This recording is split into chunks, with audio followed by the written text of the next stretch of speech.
Happy New Year, everyone. I know it's been a little while since I had a video out.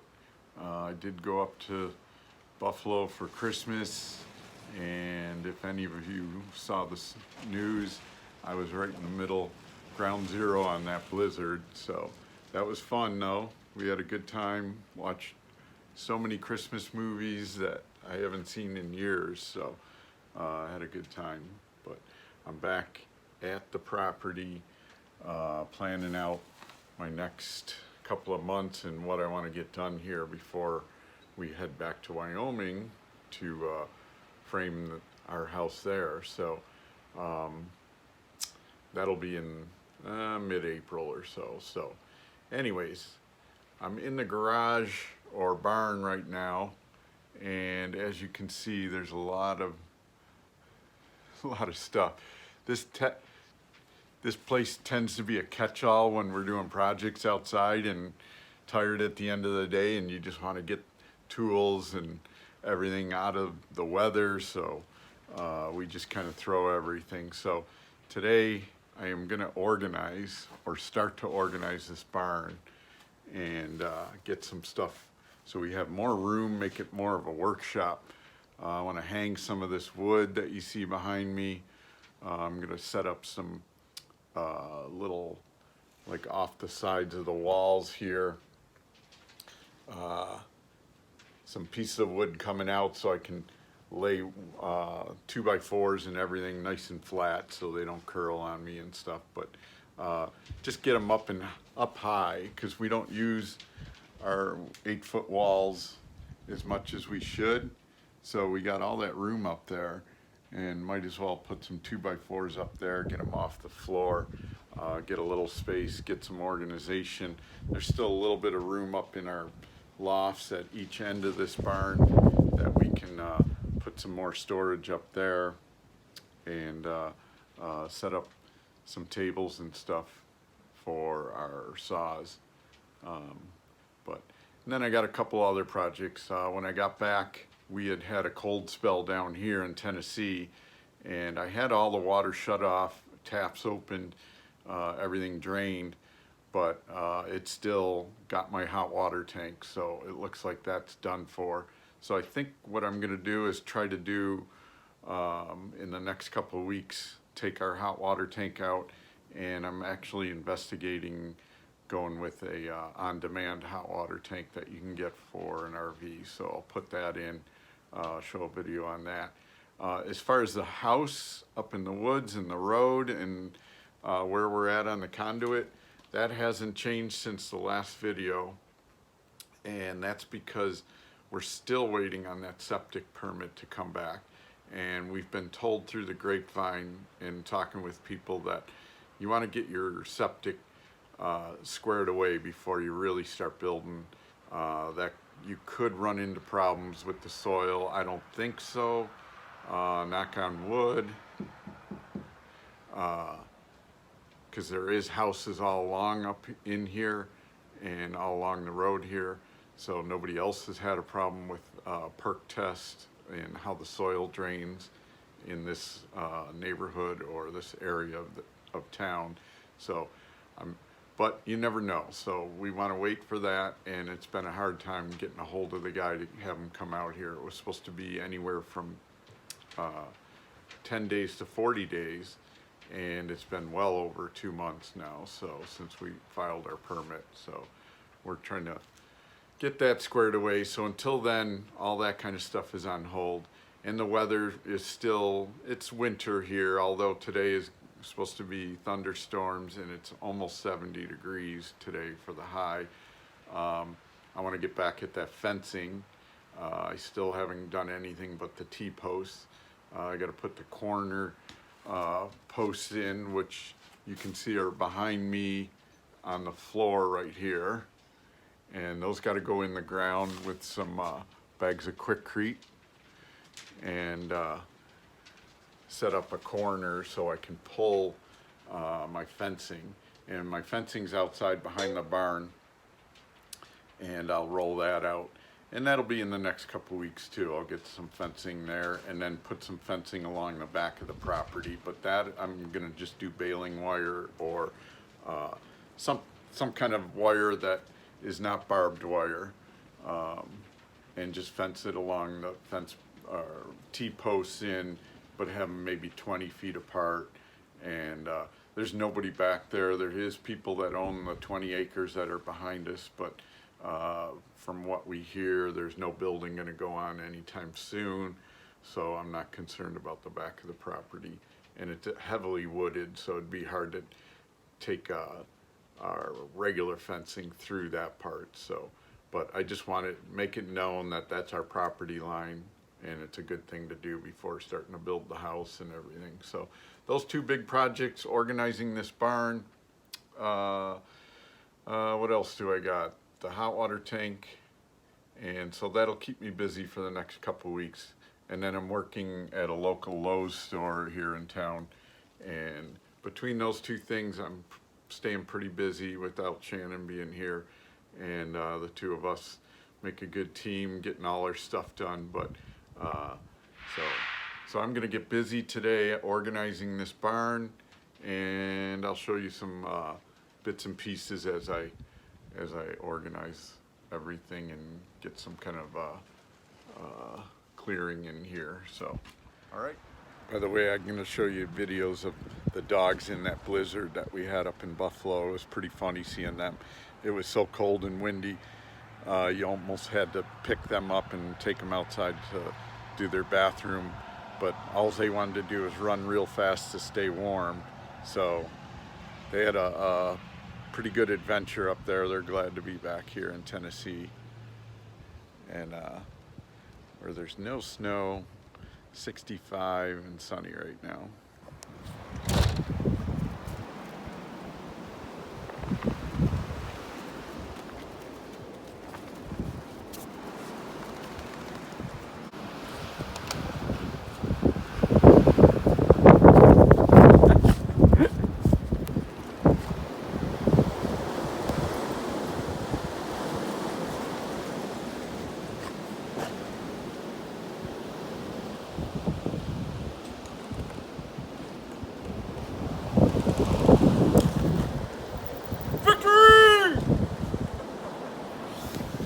Hey, morning guys. Long time no see. The holidays kind of slowed things up and the weather. January is probably your biggest winter month here in Tennessee. A lot of cloud cover, rainy days, some snow flurries, freezing at night, that sort of thing. So it's been kind of slow go. And I'm working at Lowe's here in town, so that's kept me busy. But today is nice and sunny. It's cold. It's only about 35 degrees outside right now, but hopefully it'll warm up into the 40s. But just wanted to give you a heads up. Was able to get in here for a good day or so and straighten some of this barn up. Got some stuff moved out of the floor. Still got a little ways to go, but I did create some racking off the side here, holding some wood up so that I can get that off the floor. And then those pressure treated posts right here, that's what I'm gonna get into today. Start putting the fence in the far corner of our property, where I can, way back when, one of those videos you saw us putting in the T-posts and stuff, well, at the very corner, you have to sink down a big pressure treated post, and I'll show you that later today. I'm gonna start digging that hole for that, laying in concrete, and then these two things will anchor it on either side. That way I can pull new fencing from there and get that project hopefully put away. And then I'll just have a little bit of fencing to do across the back of our property, which I'm just gonna do some wire. I'm gonna put T-posts about every 20 feet and then run wire, not barbed wire, but just regular wire, probably 3 strands evenly, and create like a little fencing there and stuff, but nobody's back there. It's about 30 acres goes on. Actually, after that, who knows? I think it's National Forest after that. So, but it's wide open back there, so I'm not too concerned about having a barrier type fence, but just posted showing no trespassing and that sort of thing. So, getting some equipment together and gonna go up and start digging that hole and planning that out. So I'll get back to you and show you how that goes. All right, guys, I'm up at the corner of our property. As you remember, Shannon and I some time ago put in these fence posts we showed you on the video. Well, at the far corner right here,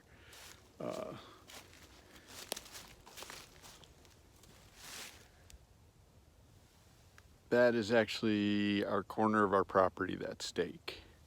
And that has the, what do you call it, the code, the number, so they can find it on a satellite, that sort of thing.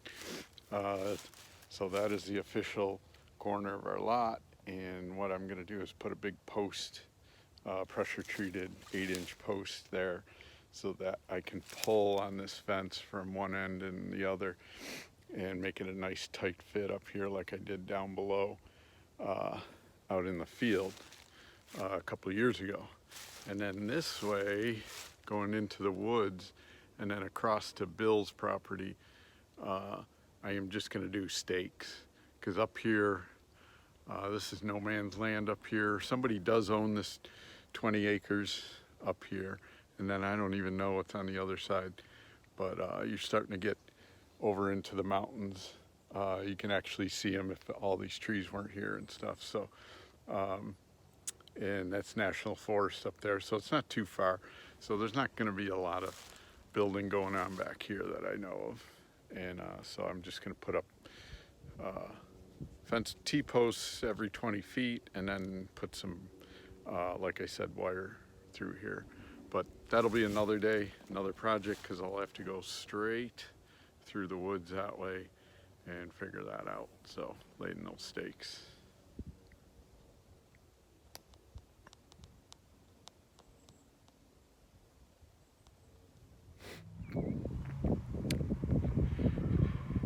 So I'm just coming down. This was our old driveway. I'm actually on the neighbor's property now.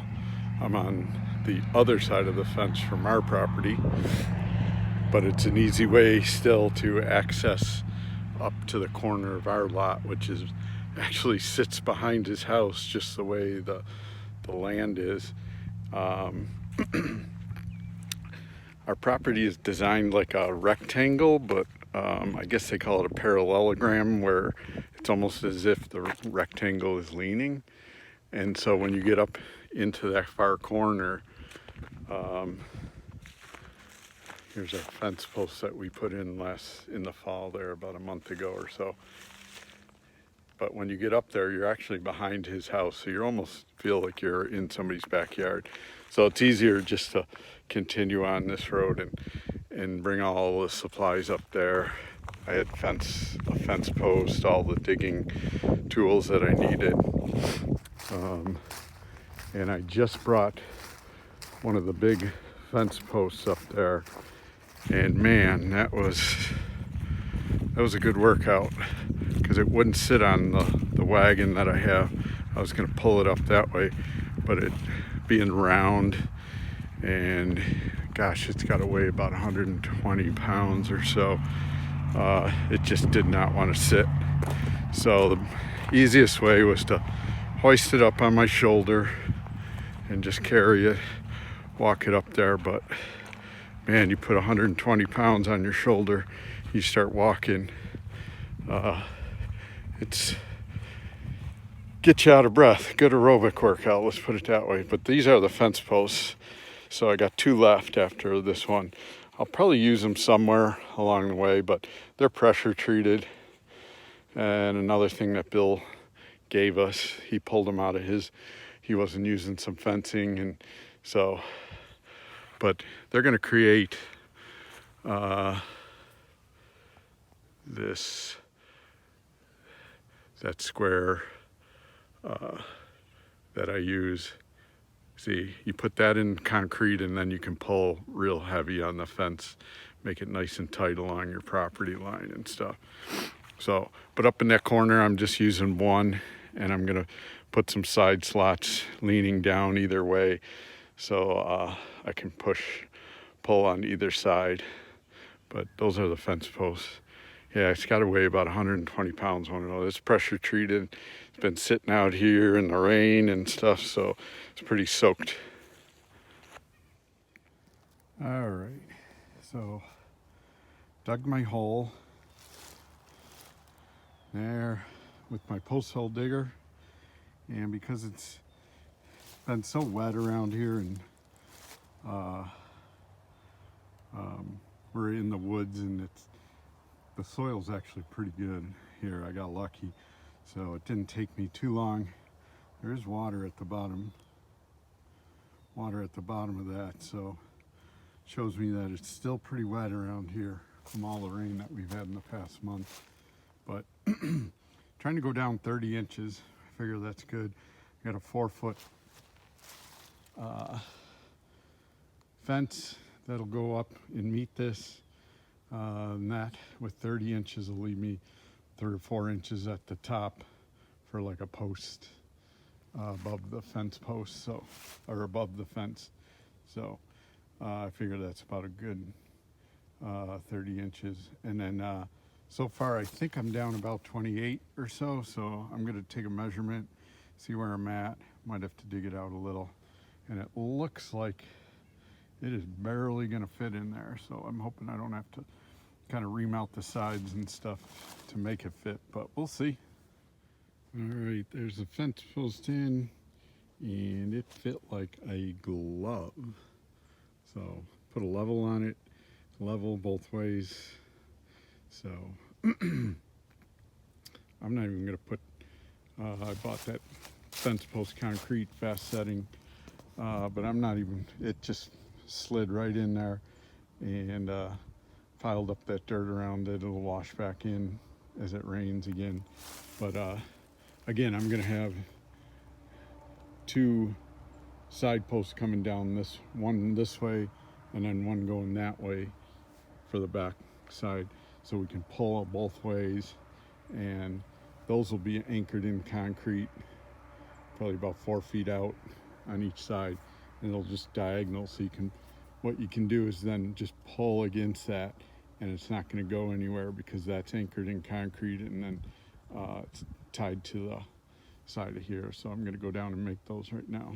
Got my measurements. All right guys, next step is that brace that I'm going to do. And to grab that angle,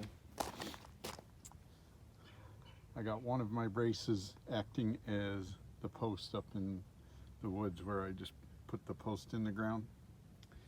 And then that 4-foot level right there represents the ground. And then I want to bury this side of that brace in the ground about 1 foot. So that's about 1 foot right there. I won't even cut that. I'll just let it, I'll dig a hole, put some concrete in there, and then lay that in, and it'll be good. So then to grab that angle that I want off of this post coming up here is just take my speed square here. I got a 90-degree angle, and make a line right down there. That'll give me the angle to cut that. And then I got these things called fencing brace pins. They're galvanized pieces of steel, and you pound them in, and they'll just go in like. When I cut this here, it'll make a straight line right there, and then I'll drill a hole right in, and then right into my post up there. Pound this sucker in, and that won't go anywhere because this wood will, being outside and in the weather and stuff, will expand, and it holds that in there nice and tight. So that's how that's gonna go. And these things don't rust, so they'll stay in there forever. You just pound it in, make a hole, drill a hole. So got to do that 2 times, but once I get my angle on this, I'll know how much I need for this one right here, so I won't even have to do another thing. So there's my 2 supervisors making sure I'm doing the correct work. So they never give me a second of laying off. So yep, that's where we're at. We're getting it done today. Okay, got my 2 holes made. One in that one, and one on that one there. Now we'll take them back up. Got my 2 bags of Quikrete. That'll go in the ground where I dig my holes, and we'll line that up, put our pins in, and we'll be ready to set up a fence, hopefully. So now I got to drag all this weight back up to the top corner of the property. So getting a good workout today. All right, I'm out of breath. That's 100 pounds of concrete in there, and a bunch of other tools, and these posts weigh a little bit. So that was, and it was at a slight incline, so that's pretty good. So good workout. I am back up at the post, and now we'll start setting them. So I got this one in right here. That's where that's gonna stay. I got it pinned and everything. But this one right here, I got to take a foot off at the bottom right here. That'll drop that down a foot. There's a root right there, huge root that I can't go and dig any. So what I have to do is shorten this so this comes in a little, this drops, and then they're both evenly placed. So I'm gonna walk that down and make that cut real quick, and I'll be right back. All right, guys, there you have it. Took that foot off of that, brought that up, and it fit perfect. So as you can see, the pins stick out a little. My drill bit goes in there, maybe halfway into that big round post. And I can just take my angle grinder and grind those right off and make them flush if I want, but they'll stay put. Like I said, it's all it is holding stuff in place, and when the fence is on, there's nothing going to be moving that around or anything. So that's what those fence pins are for, and they work out good. So now I can go right down the line with our fencing, which will be the next big thing. As you can see, all those fence posts we put in come right up to here. It'll wrap around here, and our 4-foot fencing, like we have down in the pasture that you saw, that will end right here. And then, like I said, I'm just gonna take fence posts and go every 20 feet this way over to Bill's property, and then take some wire and stuff, because it's pretty wooded up here, and it'd be pretty hard to try to put a fencing through here. I mean, that's probably a half mile over to his place, so take a while. But we don't need to, so I'm not going to do that. And we got more important fish to fry, so I got the Quikrete in there and didn't even add any water. That'll a couple times that it'll rain this week, we'll harden that right up and make blocks of that, and then I'll come back up here and put the dirt over it and stuff, and we'll be done. Yay, that was a big project off my list. See how our property goes right in their backyard pretty much, so it angles out that way as you go down. So, but when you're up here, you're pretty much, you just feel like you're in somebody's backyard. Luckily, that's Bill's grandson that rents from the people that own that, so we know him, and there's no problem right now. All right, guys, I'm gonna wrap it up here. the next video will probably have me maybe putting the fencing in, cleaning up the barn a little bit more, and then hopefully we'll get on to some of the trim work that I got to do around the barn, around these windows, soffits on the back side, corner trim, and dress this up a little, make it look a little bit nicer around here, and that'll work for us. So I'm just looking at Lefty and Pancho. They say it's quitting time, so they're the bosses. See ya. Give a thumbs up, subscribe if you haven't subscribed, pass on the channel to anyone you know, and we'll talk to you soon.